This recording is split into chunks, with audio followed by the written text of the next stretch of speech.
Hi, guys. I'm Dr. Boomer Brown, and welcome to this week's Coffee Chat. This week, we're talking about how we approach people. Well, this isn't a big deal if you're approaching a person that you like or a person you have a good relationship with. You know, those are easy. But let me say this, the ideas and truths that we're going to share this week can take a good relationship and make it even better.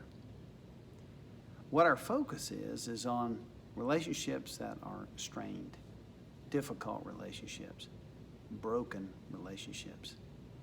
These are not easy to navigate.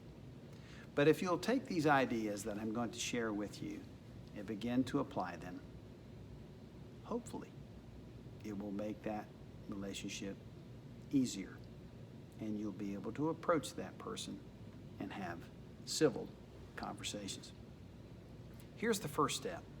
1, always approach other people in humility. Good relation, bad relationship. What do I mean? Approach the person in humility.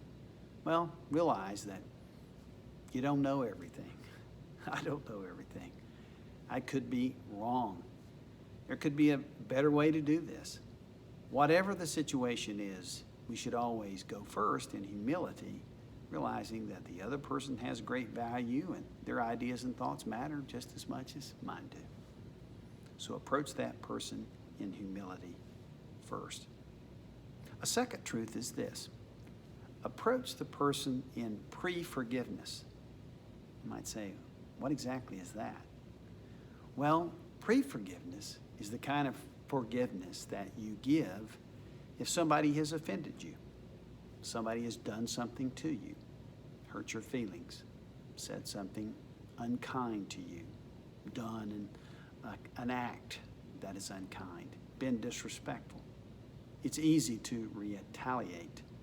It's easy to hold that anger deep in our hearts. And if you're going to approach the person, and that's lying there in the bottom, it won't take long for that person to press your buttons. Before you know it, it rears up in you and it comes out.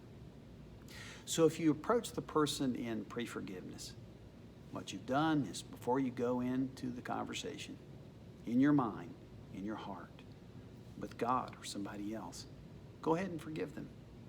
Go ahead and forgive them for the wrong that they've done. And then continue on in the process. So 1, approach in humility. 2, approach in pre-forgiveness.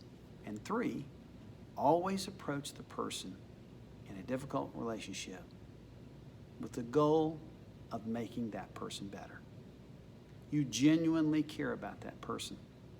You want them to be better, whatever situation that it is. Maybe they need to be helped to be set free of something that is holding them in bondage. It could be their anger. It could be their disappointment. But you want them to overcome that. You want them to become better.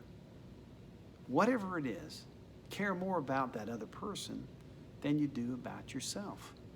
You're seeking first to understand them before you're understood. This will make your approach a lot easier. So 1, approach in humility. 2, approach in free forgiveness. 3, approach the person wanting to make them better. And last, and maybe the hardest, approach them in love. What's the loving thing that I should do? What's the kind, respectful thing that I should do when I approach them? You're probably thinking about some song like, what's love got to do with it? It has everything in the world to do with it. Because of what I know from years and years of experience in working through difficult relationships, then when I go in love, caring about that other person, wanting to make them better, forgiving them for whatever they've done before I've got there, and realizing that I don't have all the answers. I don't have to have all the answers. I've got a better chance at really having a conversation with this person and potentially moving toward a solution. Remember, this is not easy, but if you will practice these 4 rules when you approach someone, it could make that encounter easier. Thanks for stopping by for this week's Coffee Chat. I hope you'll check in next week. Till then, we'll see you next time here on A Coffee Chat.